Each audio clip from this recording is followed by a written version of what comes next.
Hey fellow knights, welcome back to another video.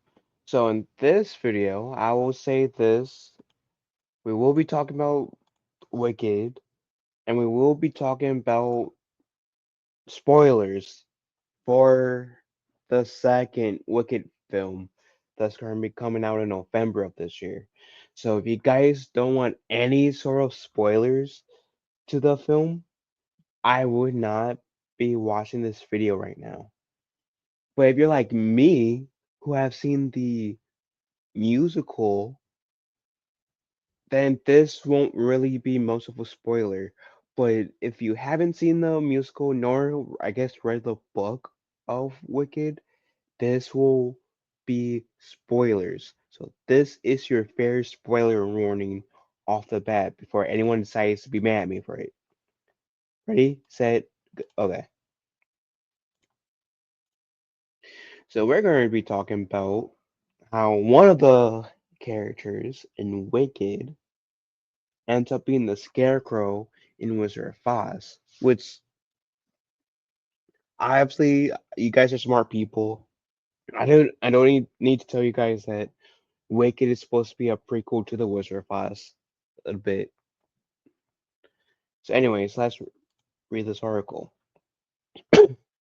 If you're even a bit familiar with The Wizard of Oz, the 1939 adaptation of L. Frank Baum's novel, The Wonderful Wizard of Oz, you probably know that the movie's four main players.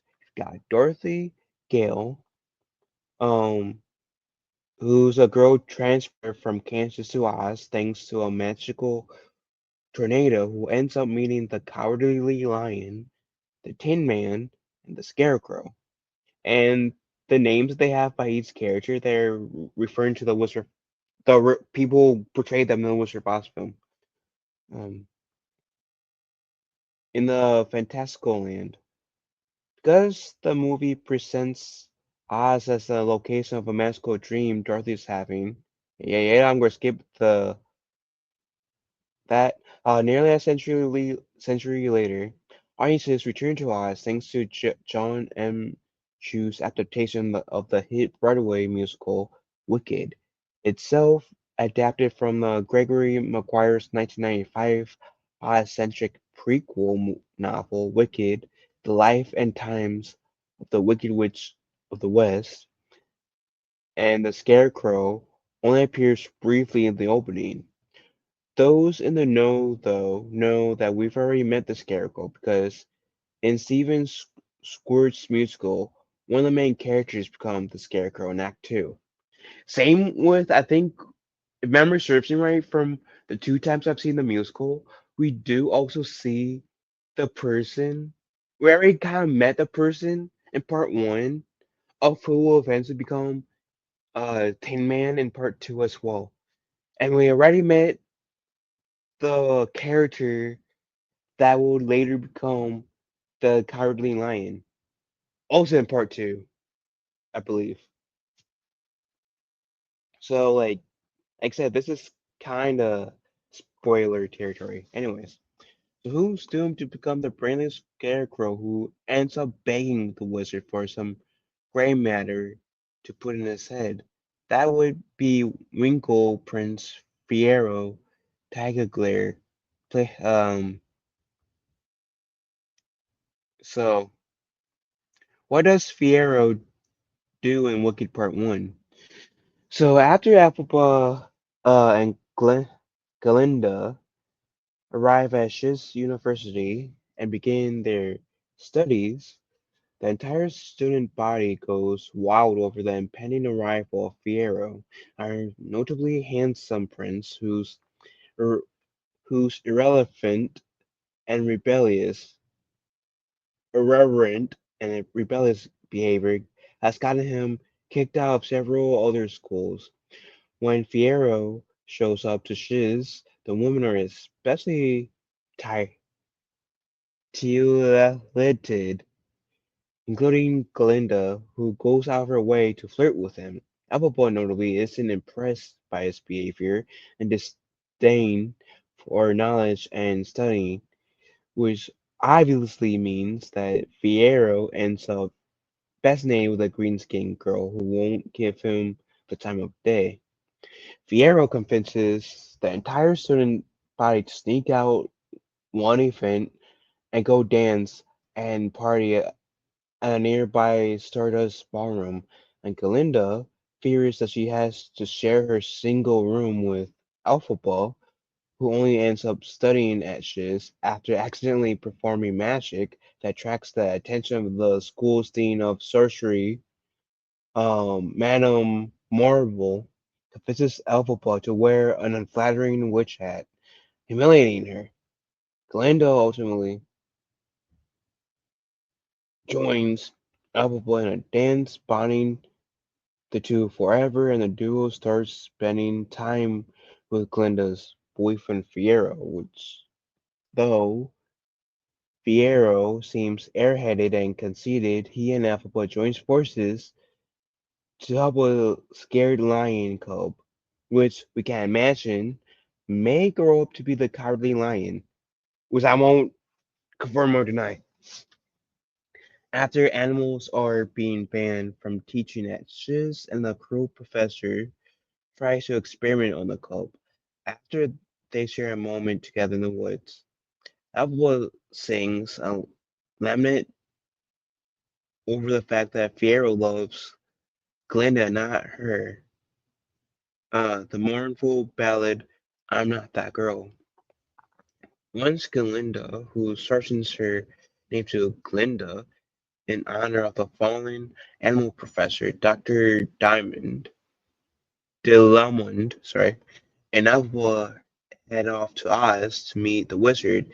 We don't see Firo again, so what can we expect to see him from Wicked for Good?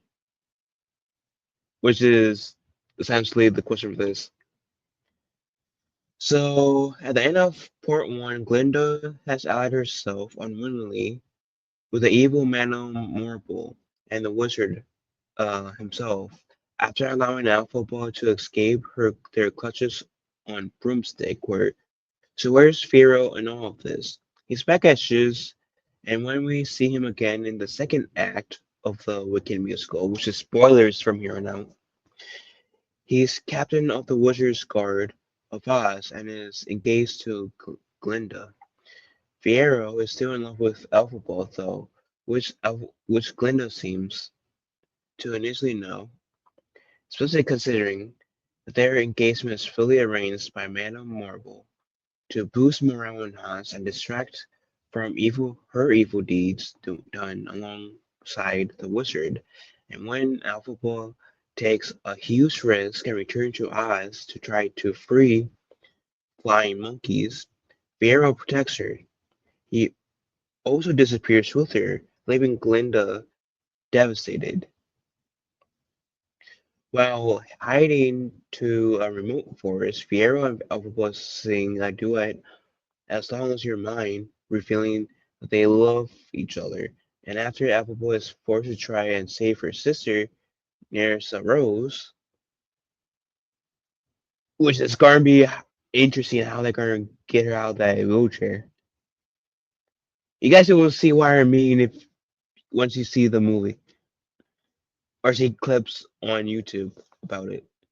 Fierro ends, or actually watch my video where I actually did talk about it. Fierro ends up captured by the wizard. Uh, Alphaba ends believes that Fierro is dead and casts a spell to try and save his life since he's not dead. The spell transforms him into a scarecrow, and after Alphaba fakes her death by water at Dorothy's hands, using a handy trap door, Fierro and Alphaba runs away together as the musical ends. Was I'm extremely interested in how they're going to show like Alphaba quote unquote die from Dorothy. I say quote unquote because she doesn't. And this line says it kind of teases to that. She fakes her own death. So Fiero's fate in the Wicked novel differs from the musical. It is. So in the book, Fiero gets married after Erfolba, officially becomes a Wicked Witch of the West and has three children, not with Glinda, but he and Alphaba have an affair anyway. And after Fiyero is discovered in Alphaba's company and punished, he's left stunned by the discovery of Lilor, the child's the child he fathered during his dalliance with Alphaba. From there, the wizard takes the entire Tiglar family prisoner, including all of Fiero's legitimate children, and when Alpha begs the wizard to release them, he reveals they're all dead except for Fiero's daughter. Damn, that's dark. Nor. Alpha Boy actually dies from the book of water in the book, and Fiero never resurfaces. So not only can we safely assume that the wizard really did kill him, but he does not become the Scarecrow. See why Drew is adapting the musical and not the book? The ending of the book is definitely unhappy, and even the Alpha defeated and dead, Oz is plunged into political turmoil for years thereafter. Okay.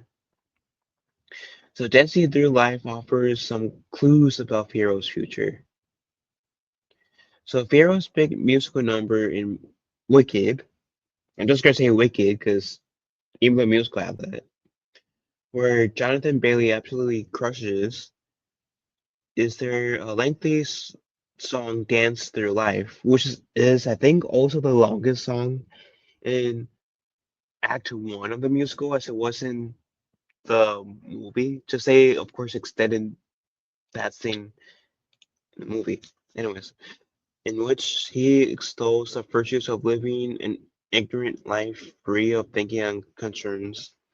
If you know that Fiero's fate in the musical is that he becomes Scarecrow, you might want to look at and listen more closely to the lyrics of Dancing Through Life, which offers huge clues about that outcome. The whole song is quite literally about not thinking, and a ton of the lyrics directly point to not having a brain. Dancing through life, skimming the surface, gliding the turf is smooth. Life is painless for the brainless. Why think too hard when it's so soothing? Pharaoh croons early in the song, repeating the sentiment in various ways. Life is frogless when you're thoughtless. Those who don't try never look foolish. Certainly, no could certainly one could argue that Fierro is speaking in metaphors.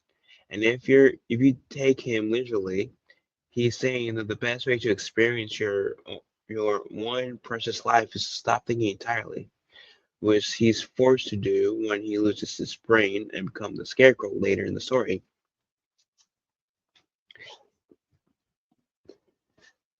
But yeah, I didn't fully think of it like in terms of that, but that makes sense. I'm not surprised.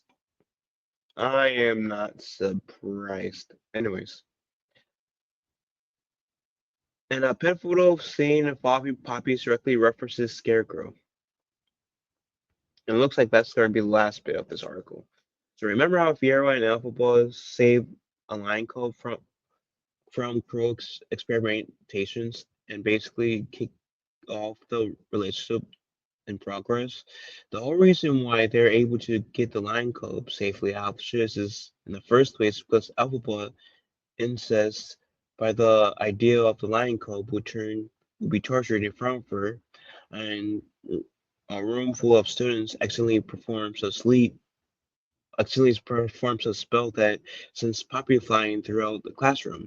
The flower put everyone to sleep, everyone that is except for Fiero remains completely conscious and ensures the lion cub makes it into the wood and out of harm's way, earning a scrape on his face for his trouble. Why does this relate to Fiero's future status as Scarecrow? You may remember that in The Wizard of Oz, Dorothy the Tin Man and Cowardly Lion end up passing out from the field of full of, you guessed it, puppies. The Scarecrow, though, manages to stay awake for some reason, somehow immune to the spell cast by the Wicked Witch of the West, or as he knows her, Elphaba. In the stage musical, Elphaba manages to temporarily blind the entire class, aside from Fiyero, so they both rescue the cult in that version as well. But Jen M. Chu's choice to change the scene and follow poppies could be a very clear clue that Fiyero's concerned. So that's a little tidbit for you guys. Again, I kind of knew that Fiyero was going to be the Scarecrow because I've seen the Broadway production twice. So I could spot, hey, Fiyero's going to be the Scarecrow. That character, which I'm not going to say in this video, is going to be the Tin Man. And that Lion Cub's going to be the Cowardly Lion, which, yeah, I know I said I was going to say it earlier, but spoiler alert. I did say earlier that this video was going to contain spoilers. So you can't get mad at me for that. Uh, I'm excited to see what part two um will have in store.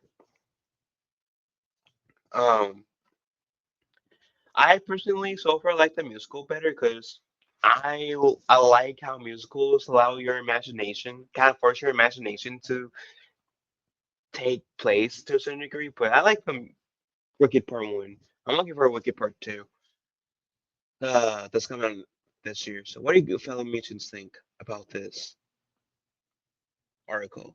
Like it, dislike it? Did you could you see that the uh Pharaoh's going to be the Tin Man? I mean, Scarecrow? Let me know in the comment section down below. Love you all. Have a wonderful day. Be kind to one another. And I will talk to you, fellow knights, later.